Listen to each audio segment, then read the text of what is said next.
ከቀናት በፊት አምባገነኖችን በቀዩ አደባባይ ከየዓለም ጥጉ በመሰብሰብ አንድም የቀደመ ድልን አንድም አሁንም ለነኩን አንተኛም ፍሩን መልእክት አሳልፈዋል በሚል ሲወቀሱ ሰንብተዋል። የሩሲያው ፕሬዝዳንት ቭላዲሚር ፑቲን ሩሲያና ዩክሬን የገቡበትን ውጥረት ከሁለተኛው የዓለም ጦርነት ወዲህ በአውሮፓ ምድር ታይቶ የማይታወቅ ደም አፋሳሽ ጦርነት ሆኗል። ሀገራት ቻይናና ቱርክን ጨምሮ ጦርነቱ እንዲያበቃ አንድም ጣልቃ ለመግባት ሲሞክሩ አንድም ከዳር ሆነው ተው ሲሉም ከርመዋል። ነገር ግን ሩሲያ ለዛውም ሙሉ ለሙሉ ያልተተገበረ የፋሲካ እንዲሁም የ72 ሰዓታት የድል ቀን ተኩስ አቁም ከማወጇ ውጪ ጦርነቱን ሁለቱ ኃይሎች መቋጨት አዳጋች ሆኖባቸው ሰንብተዋል። የፈረንሳዩ ፕሬዝዳንት ኢማኑኤል ማክሮን የብሪታንያው ጠቅላይ ሚኒስትር ኬር ስታርመር አዲሱ የጀርመን መራሄ መንግስት ፍሬድሪክ ሜርዝ እና የፖላንዱ ጠቅላይ ሚኒስትር ዶናልድ ተስክ ወደ ኪየቭ ገብተው ሞስኮ የ30 ቀን ተኩስ አቁም ያለምንም ቅድመ ሁኔታ ማድረግ አለባት ሲሉ የሩሲያው ፑቲንም በራሳቸው የፖለቲካ ቅርጽ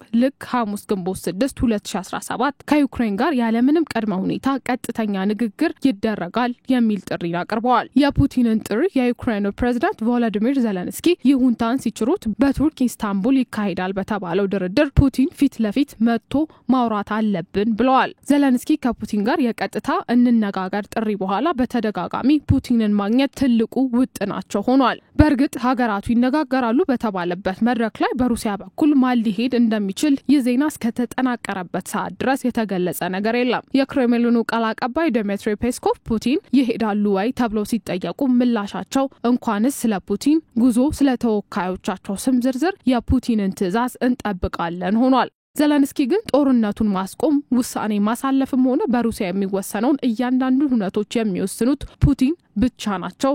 ስለዚህም ከርሳቸው ውጪ ከሌላ ጋር ማውራትን አልፈልግም ባይ ናቸው። We will wait for the meeting with Putin in Turkey in order to prevent any Russian manipulation over cities and to prevent them from saying that Putin is not ready to come to Ankara. ምንም እንኳን ከፑቲን ጋር በሚኖረን ውይይት በእያንዳንዱ ሁነት ላንስማማ እንችላለን። ያ ቀላል አይደለም። የህይወት ምልከታችን ለየቅል ነውና ነገር ግን በአንድም በሌላ መንገድ ጦርነቱ ሊያበቃ የሚችልበትን ማዕቀፍ ማበጀት እንችላለን ሲሉ ተደምጠዋል። በእርግጥ ከሩሲያ በኩል የቀረበው የኢስታንቡል ውይይት እቅዶች ዩክሬን ኔቶን መቀላቀል አትችልም፣ ዛፖሪዥያን፣ ኬርሶንን፣ የዶንባሶቹን ሉሃንስክንና ዶኔትስክ ግዛቶች ክሬሚያን ጨምሮ አንመልስም መሆኑ ድርድሩን ለይስሙላ ያደርገዋል። የቀደሙ የክሬምሊን ከፍተኛ ባለስልጣናት ያሳለፍነው ማክሰኞ ዕለት ከዋሽንግተን ፖስት ጋር ባደረጉት ቆይታ ቭላዲሚር ፑቲን ሰዓታት በቀሩት የቀጥተኛ ንግግር ላይ እንደማይሳተፉ ይልቁኑ የሩሲያ የውጭ ጉዳይ ሚኒስትር ሰርጌይ ላቭሮቭና የፑቲን የቅርብ ረዳት ዊሽኮቭ ሊሳተፉ ይችላሉ የሚል መላምት አቅርበዋል። ሌሎች ዓለም አቀፍ መገናኛ ብዙሃን እንዲሁ የነገው ውይይት ላይ የፑቲን መገኘት እድሉ አናሳ ነው የሚልም መላምቶች ሲያስቀምጡም ቆይተዋል። በእርግጥ ከዜሌንስኪ ባለፈ የሌሎች ሀገራት ፕሬዝዳንቶች እንዲሁም በመጨረሻዎቹ ሰዓታትም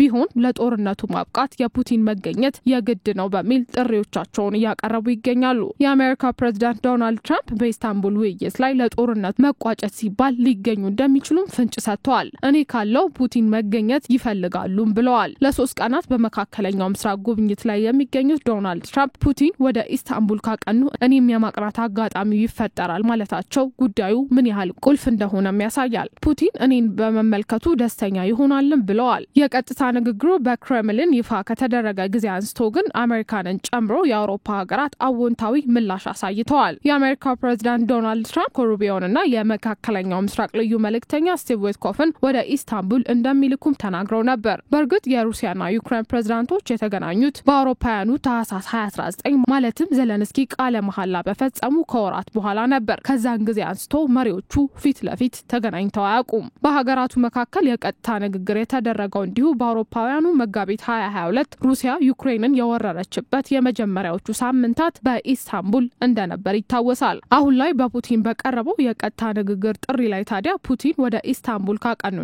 ከረጅም ዓመታት በኋላ ፊት ለፊት ከተገናኙ ሁነቱን ታሪካዊ ያደርገዋል። ከ3 ዓመታት ለተሻገረ ጊዜ ጊዜ በጦርነት ለከረሙትና ቀጥተኛ የሆነ ንግግርና ድርድር አድርገው ለማያውቁት ሀገራቱም መፍትሄን ያመጣል የሚል ተስፋም ተጥሎበታል። ሰዓታት ለቀሩትና የበርካታ ቀናት ጥበቃ የዓለምን ቀልብ የሳበው የፑቲን ፊት ለፊት ንግግሩ ላይ መገኘት ግን ሚስጥራዊነቱን ቀጥሏል። እንደ ተንታኞች መላምት የፑቲን በንግግሩ የመሳተፍ እድል አናሳ መሆኑን ቢያመዝንም ምናልባት ከዓመታት በኋላ ታሪክን ለመቀልበስ በመወጠን ፑቲን በመጨረሻዎቹ ሰዓታት ይገኙ ይሆናል የሚል ጭላንጭል ተስፋም ተጥሎበታል። የፕሬዝዳንት ቭላዲሚር ፑቲን ግዛት አሳልፈን አንሰጥምና ዘለንስኪን ከስልጣን ይነሱ ፍላጎት በኢስታንቡል ድርድር የ2022ቱን የጥቁር ባህር ግሬን ኢኒሺዬቲቭ ያህል እንኳን ውጤት ላያመጣ ይችላል ወደሚል ድምዳሜም የሚወስድ ያደርገዋል። Ukrainian President Volodymyr Zelensky responded guardedly on Sunday to a proposal from Russian President Vladimir Putin.